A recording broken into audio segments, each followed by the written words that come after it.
At the bleak dawn of a January day in 1648, royal vessels departed discreetly from a concealed exit of Topkapi Palace. Each was burdened with a clandestine cargo wrapped in canvas.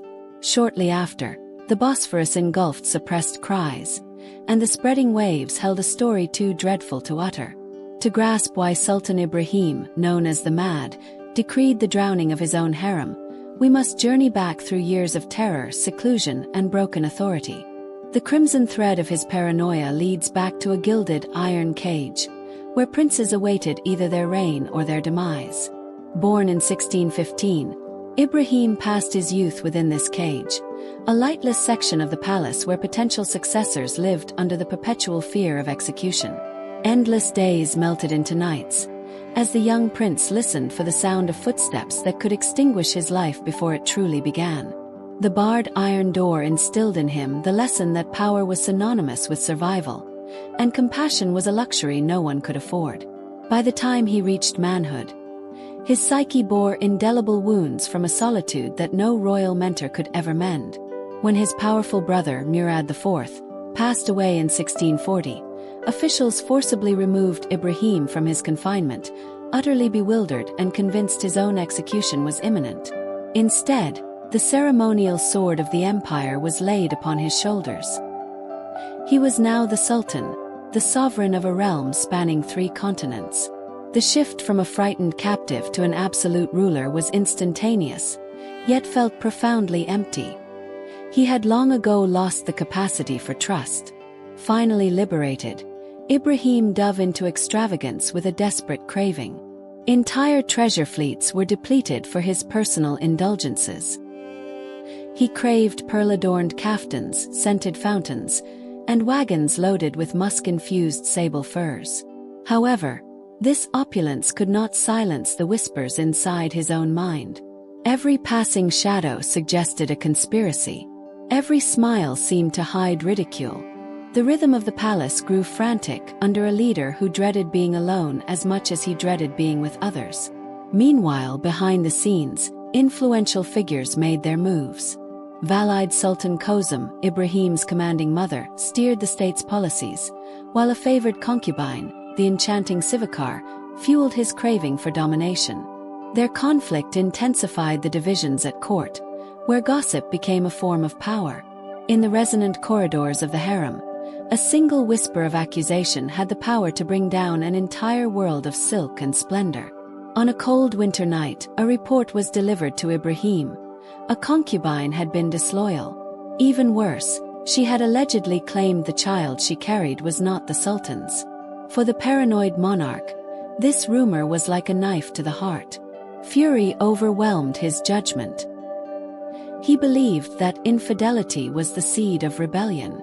The punishment, he proclaimed, must be immediate and total. Ibrahim called for the chief eunuch and gave a chilling command. Every single woman in his harem, numbering in the hundreds, was to be tied in weighted sacks. They were to be thrown into the Bosphorus before the sun rose, their destiny sealed beneath the dark, cold water. Even his most seasoned guards traded looks of pure horror. But not one of them would dare defy a sultan who was certain that showing mercy was a sign of weakness. Before sunrise, the concubines were marched across frozen stone paths toward the small harbor gate. Their silk footwear was soaked. Their breaths appeared as quivering mist. Some uttered quiet prayers, while others just stared forward, paralyzed by shock.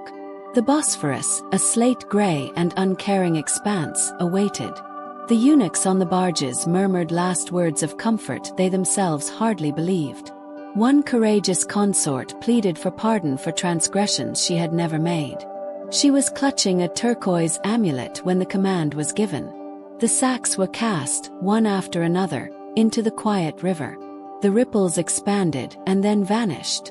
The water was not marked by blood, only by the fading circles on its surface.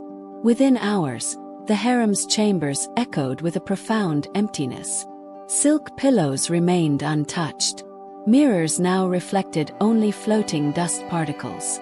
Courtiers averted their gazes, terrified that a single glance could be their death warrant. The next day, Istanbul awoke to whispers that struck fear into the hearts of even the most hardened janissaries. The slaughter destroyed any remaining belief in Ibrahim's divine right to rule. Kozum Sultan, terrified for the future of the dynasty and the empire, secretly called a council of high-ranking clerics and the vizier. They all came to one conclusion: the Sultan's madness was a threat to everyone. A plot for his overthrow was quietly set in motion behind latticed screens and heavy curtains. The news of the drowned innocents ignited fury among the janissaries, whose own sisters and daughters were often among those serving in the palace. Armed commanders marched to the Divan, the imperial council, to demand justice. Religious authorities issued a fatwa, a legal ruling, stating the Sultan was unfit to govern, a truly historic condemnation. On August 8, 1648, the janissaries stormed the palace and dethroned Ibrahim without drawing a single sword. The once opulent Sultan, now trembling in simple linen garments, was taken back to the very same cage that had twisted his mind in his youth. Outside, the city of Istanbul breathed a collective sigh of relief, torn between pity and contempt for him. 9 days later, executioners strangled Ibrahim with a silk cord, a swift, blade-free death traditionally reserved for royalty. His young son, Mehmed IV, was placed on the throne at the age of 6, as regents fought to stabilize the deeply shaken empire.